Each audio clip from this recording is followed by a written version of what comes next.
मौसम में परिवर्तन, सर्दगर्म होने या प्रदूषण और एलर्जी या संक्रमण के कारण सर्दी खांसी की समस्या हो जाती है।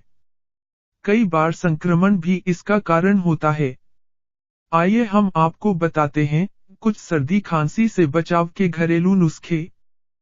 आधा कप गर्म पानी को उबाल लें, फिर उसमें 1 चम्मच काली मिर्च पाउडर, 1 चम्मच हल्दी पाउडर और 1 चम्मच शहद मिलाएं।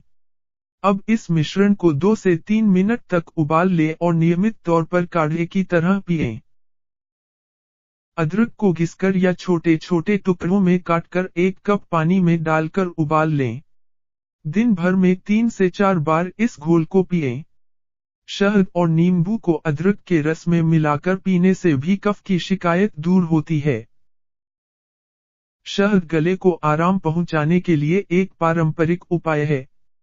1 गिलास गर्म पानी में शहद और नींबू का रस मिलाकर दिन में 3 बार पीने से खांसी से राहत मिलती है।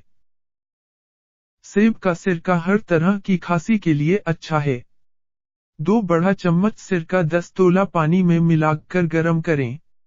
इसमें 1 चम्मच शहद डालकर पिएं। खांसी में राहत पाने का कारगर उपाय है। धुले हुए तुलसी के कुछ पत्तों को कूटकर उसका रस निकालें और उसमें शहद मिलाएं। अब इसे चम्मच में गर्म करके दिन में 3 से 4 बार लें। इस घरेलू उपाय से खांसी में जल्दी आराम मिलता है। इस वीडियो को ज्यादा से ज्यादा लाइक, शेयर करें और सब्सक्राइब करना न भूलें।